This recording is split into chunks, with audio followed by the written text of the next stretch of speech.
त्या पवित्र देशामध्ये आपण जन्माला आलो हेच आपलं मोठं भाग्य आहे. मागच्या जन्मात आपण काहीतरी पुण्य केलेलं असेल म्हणून भारतासारखा देश आपल्याला लाभला. त्याच्यातही संत परंपरेमध्ये आपण आलो आणि त्यातल्या त्यात पुन्हा आपण महाराष्ट्रात जन्माला आलो हे सगळ्यात मोठं भाग्य आपलं आहे. कारण की महाराष्ट्र ही भूमी साधू संतांची ज्ञानवंताची आहे आणि या भूमीमध्ये अनेक शूरवीर प्रकट झाले आणि त्यांनी ह्या सह्याद्रीमध्ये स्वराज्याची स्थापना केली. अशा छत्रपती आदी शूरवीरांचाही ह्याच भागामध्ये जन्म झालेला आहे आणि तो राजा आपल्या महाराष्ट्रामध्ये एकच राजा इथे जन्मला शिवनेरी किल्ल्यावर. एकच राजा इथे जन्मला शिवनेरी किल्ल्यावर. जय हो.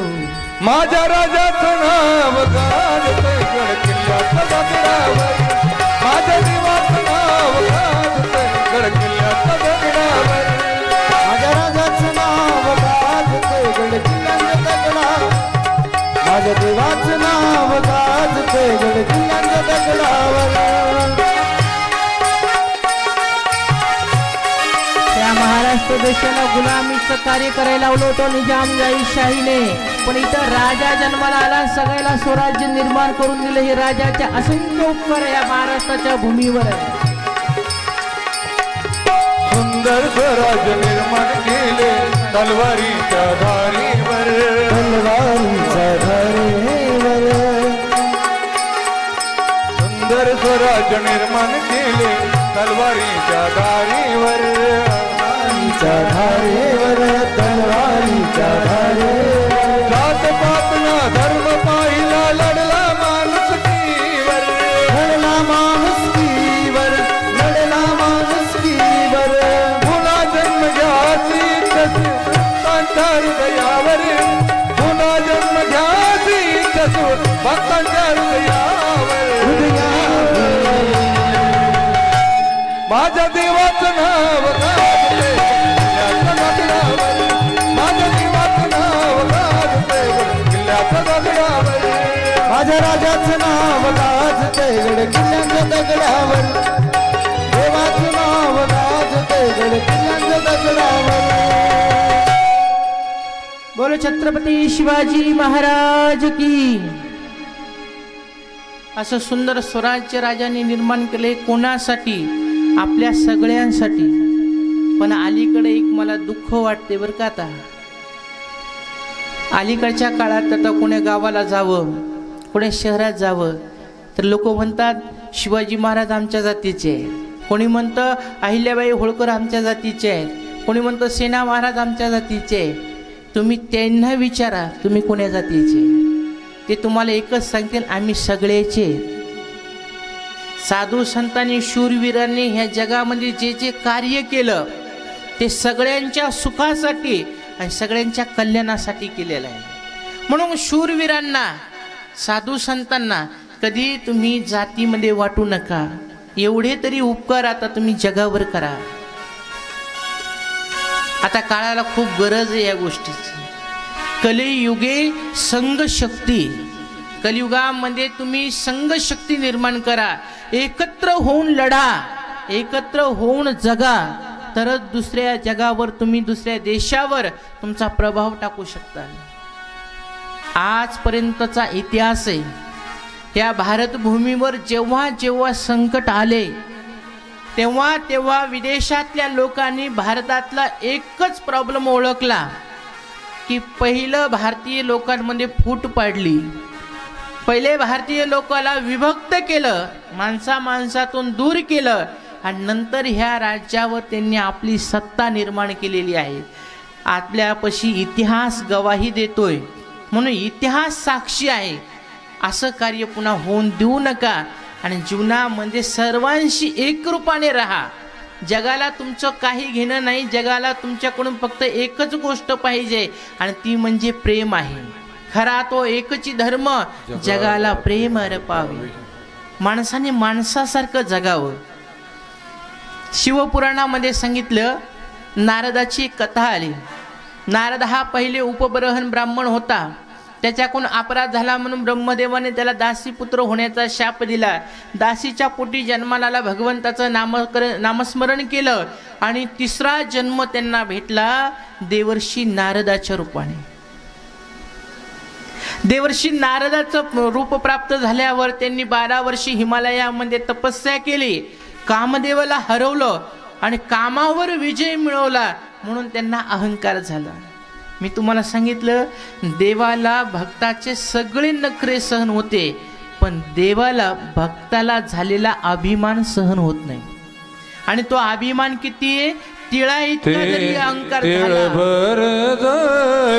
होय अभिमान, तिळभरी जरी होय अभिमान, तिळभरी होय अभिमान, तिळभर जरी होय अभिमान.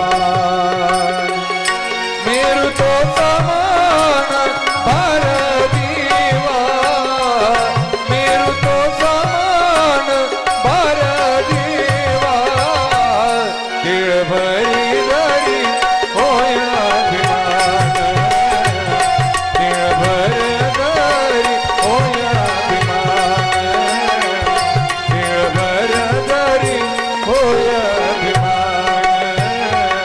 तिळभर जरी होय अभिमान, तिळभर जरी होय अभिमान, तिळभर जरी होय अभिमान.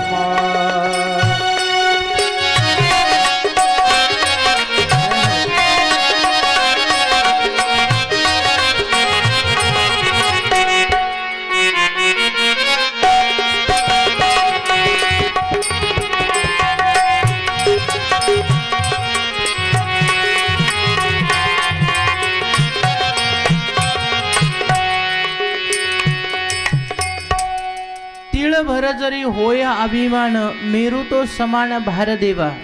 देवाला सहन होत नाही. नारदाला वाटलं मी कामदेवावर विजय मिळवला, आणि कामदेवावर विजय मिळवला म्हणून ब्रह्मदेवाला सांगायला गेला. ब्रह्मदेवाने ऐकलं, भगवान शंकराकडे गेला. भगवान शंकराने ऐकून घेतलं आणि सांगितलं, मला सांगितलं तर बरं केलं, पण आता लोकाला सांगत फिरू नकोस.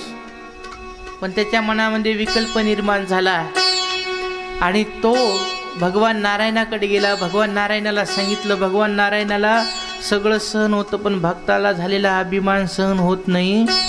भगवान नारायणाने सुंदर एक नगर निर्माण केलं. शिलनिधी नावाचा एक राजा तिथं निर्माण केला. त्याची एक मुलगी, तिचं नाव विश्वमोहिनी. श्रीनिवासपूर त्या नगराचं नाव. आता भगवंताची माया आहे. आणि देवर्षी नारद तिथून प्रवास करून चालले तर म्हणले इथं काहीच नव्हतं नगर वगैरे. मी 12 वर्ष जरा तपस्या गेलो म्हणून इथं नगर निर्माण झालं असं. नगरामध्ये गेला. शिलनिधी राजाने त्याला सुंदर आसनावर बसवलं. विश्वमोहिनीला घेऊन आला आणि दर्शन घ्यायला समोर नेलं. जगात सुंदर नाही अशी सुंदर विश्वमोहिनी होती. आणि तिचं हस्तरेखा बघितली. तिचं नशीब सांगितलं, जगात सुंदर नाही असा सुंदर पुरुषीला पती म्हणून प्राप्त होईल. आणि जो पिला पती भेटल त्याची त्रिलोक्यामध्ये कीर्ती राहील असं सुंदर वर्णन केलं. आणि तिला बघता बघता मन विचलित झालं आणि मनामध्ये असा भाव निर्माण झाला, ही विश्वमोहिनी जर का मलाच प्रिय झाली, मलाच भेटली तर माझी कीर्ती ह्या जगामध्ये होईल आणि मीही हिच्यासारखा सुंदर होईल. पण ही जितकी सुंदर आहे ना, तितका सुंदर पती सुद्धा ही निवडल. आणि पहिले आपल्या भारतीय संस्कृतीमध्ये एक प्रथा होती स्वयंवर नावाची. कोणती प्रथा आहे? स्वयंवर. आजही काही घराण्यामध्ये ती प्रथा आहे. मुलीच्या इच्छेनं तिनं तिचा वर निवडायचा, याला म्हणतात स्वयंवर. आता पूर्वीच्या काळामध्ये मुली शिकलेल्या नव्हत्या. आमच्या म्हातारी माणसं बसलेली, यांच्या काळामध्ये पिढीमध्ये शिकलेलं कोणी नव्हतं. आई वडिलांनी जे बघितलं त्याच घरी द्यायचं. मग तो कसा खटनट असू द्या त्याचा संसार कडीला लावायचा. स्वयंवराची प्रथा पहिल्यापासून आहे. आणि नारदाच्या मनामध्ये इच्छा निर्माण झाली लग्न करावं. जव वरी रे तव वरी समुद्र करी गर्जना. जवनाही देखील अगस्ती ब्राह्मणा. या वैराग्याच्या गोष्टी नुसतं बोलायच्या नसतात, त्या आचरणात आणायच्या असतात. आणि नारदाच्या मनामध्ये विवाह करण्याची इच्छा निर्माण झाली. हरीकडे गेला आणि भगवान नारायणाला म्हणला, प्रभो सगळं जीवन तुमच्या भक्तीमध्ये, नामस्मरणामध्ये आणि तुमच्या नामाचा प्रचार प्रसार करण्यामध्ये घातला, पण कधी काही मागितलं का? नारायण म्हणले, काहीच नाही मागितलं, निष्काम सेवा तू माझी केली. म्हणले, आज मला एक इच्छा झाली मागण्याची. मागणार आता, तू जे मागशील ते मी तुला देण्याला तयार आहे. तुला काय पाहिजे? त्याने सांगितलं, मला काही नको, भौतिक जगतातले कोणतीच वस्तू मला नको, मला फक्त आणि फक्त हरिरूप द्या. काय मागितलं? हरिरूप. नारायण म्हणले, तथाच, तू कधीच काही मागितलं नाही, पहिली वेळेस मागितलं तर हरिरूप देऊन टाकलं. आता हे जे शरीर आहे ना, हे शरीर मोठं विचित्र प्रकारचं ब्रह्मदेवाने निर्माण केलं. बिना आरशाचं आपण आपला चेहरा बघू शकत नाही. आता मी तुम्हाला म्हणलं, तुम्ही तुमचा चेहरा बघा, तर बघू शकता का? आपले डोळे आहेत ना, तरी आपल्याला बघू शकत नाही. काय कमालची इंजिनिअरिंग असं नाही. आपले डोळे आपल्याला बघू शकत नाही बिना आरशाच. नारदाने फक्त शरीराकडे बघितलं, पण चेहऱ्याकडे बघितलं नाही. शरीर सगळं त्याचं नीलवर्ण होतं आणि त्याला असा भास झाला, जसा नारायण दिसतो तसंच मी दिसतो. आणि त्याने मागं पुढं काही एक विचार नाही केला. पण भगवान शंकराचे 2 गण त्याच्या पाठीमागं सोडलेले होते. ते 2 गण मागं मागं चालायचे, पण त्याला काही बोलत नव्हते, हसी मजाक करायची. नारदाला वाटलं, मी एवढा सुंदर दिसतो ना, तर याला जमाना म्हटले, माझ्यावर जळायला लागले ती लोक. पण नारदाने आपला चेहरा बघितला नव्हता. नारद तसेच त्या श्रीनिवासपूरमध्ये गेले आणि स्वयंवराच्या दिवशी पहिल्या खुर्चीवर जाऊन बसले. सगळ्या देशोदेशीचे राजे आले. विश्वमोहिनी हातामध्ये वरमाला घेऊन आली, सोबत तिचा एक भाट होता. आणि सर्वात प्रथम पहिल्या खुर्चीवर बसलेलं त्या विश्वमोहिनीने नारदाला बघितलं आणि लगेच तोंड फिरवून घेतलं. आता नारदाला कळावं ना, आपल्याकडे बघून तिनं तोंड फिरवलं, याचा अर्थ आपल्यामध्ये काहीतरी प्रॉब्लेम आहे. नारदाला असं वाटलं, मी एवढा सुंदर दिसतो ना, हिच्यापेक्षा मी सुंदर दिसायला लागलो, म्हणून हिला माझं रूप बघवल्या गेलं नाही. विश्वमोहिनी पुढच्या खुर्चीवर गेली. तिथं एक राजा बसलेला, त्याची कीर्ती वर्णन केली. असं करता एक एक एक एक एक एक खुर्चीवर जाता जाता शेवटच्या खुर्चीवर बसलेले होते नारायण. आणि तिथं गेल्यावर नारायणाची कीर्ती वाखाणली आणि त्या नारायणाचं स्वरूप ह्या श्रीनिवासपूर मधल्या विश्वमोहिनीने बघितलं. आणि जसं बघितलं तशी त्याच्या रूपावर भाळली आणि सुंदर असणारी वरमाला भगवान नारायणाच्या गळ्यात घातली. बोले लक्ष्मी नारायण भगवान की जय. लक्ष्मी ले गए लक्ष निवासा. लक्ष्मीला घेऊन गेले नारायण. आणि नारदाने हे बघितलं. नारदाला इतका राग आला. नारद म्हणला, मला रूप दे. म्हणलं तर मला रूप दिलं आणि शेवटी याने टायमावर पक्ष बदलून माझीच वस्तू हडप केली. बाहेर आला आणि नारद मला, आता पहिले जातो आणि वैकुंठातल्या नारायणाची जरा हजेरी घेतो. हे 2 शिवगण होते मागं, ते म्हणले, बाबा पहिले तुमचं तोंड बघा. माझं तोंड? माझ्या तोंडाला काय झालं? बघा म्हणले जरा पाण्यात प्रतिबिंब तुमचं कसं दिसतं होतं. नारद गेला आणि पाण्यामध्ये स्वतःचं प्रतिबिंब बघितलं आणि त्याला कळालं, सर्वांग सुंदर पण तोंडात बंदर. नारदाला आला राग आणि नारद गेले नारायणाकडे. नारायणाला म्हणले, नारायणा, आजीवन तुझं भजन केलं, सगळं जीवन तुला समर्पित केलं, 3 लोकांमध्ये तुझ्या नामाचा प्रचार प्रसार केला ना. आज तुला मागितलं, तुझं मला रूप दे, हरिरूप. तर तू मला सर्वांग सुंदर केलं आणि तोंडात बंदर केलं, म्हणून मला विश्वमोहिनी आज प्राप्त झाली नाही. म्हणून हा त्रस्त झालेला नारद तुला शाप देतो. जे माकडाचं रूप मला दिलं, हेच माकडं तुला एका अवतारामध्ये सहाय्यकारी होतील, तुला सहकार्य करतील. नारायण स्मित हास्य करीत म्हणले, अरे नारद, तुम्ही मला शाप दिला, हे तुमचं चुकलं. नारद म्हणले, कसं काय? तुम्ही मला माकडाचं रूप दिलं, ते म्हणले तूच मागितलं होतं. संस्कृतमध्ये माकडाला हारी म्हणत असतात. हरी आणि हारी असा शब्द आहे. हरी हा भगवंताचा वाचक, हरी पण भगवंताचाच वाचक. पण संस्कृतमध्ये एक अर्थ माकड सुद्धा होतं. तू मला मागितलं म्हणून मी तुला ते दिलं, यात माझं काय चूक? तो म्हणला आता शाप तर दिलाय, म्हणला मी काही माघारी घेत नाही. भगवंत म्हणे तुझ्या शापाचा मी स्वीकार करतो. पश्चाताप झाला, माझ्याकडून हे का घडलं? ब्रह्मदेवाकडे गेला. ब्रह्मदेवाने सांगितलं तुझ्या मनामध्ये कामभाव निर्माण झाला आणि दुसरी गोष्ट तुझ्यामध्ये तप केल्याचा अहंकार निर्माण झाला, म्हणून तुझी ही फटफजिती भगवंताने केली. आता हे तुझ्याकडून पाप घडलं, केलेलं तप सगळं निघून गेलं, काही तुझ्याजवळ शिल्लक राहिलं नाही. काय करावं? तर ब्रह्मदेवाने सांगितलं 12 ज्योतिर्लिंगाची यात्रा कर. 12 ज्योतिर्लिंगाच्या ठिकाणी अभिषेक करून स्नान करून पुन्हा माझ्याकडे ये. सुंदर 12 ज्योतिर्लिंगाची यात्रा केली आणि परत त्या ठिकाणी ब्रह्मलोकाला गेले आणि ब्रह्मदेवाला विचारलं, म्हणले प्रभो अन्यक्षेत्रे कृतम पापम तीर्थक्षेत्रे विनश्यती. मी केलेलं पाप हे तीर्थक्षेत्रावर जाऊन सुंदर असं क्षालन केलं. आता मी पवित्र झालो, माझी सद्बुद्धी मला प्राप्त झाली.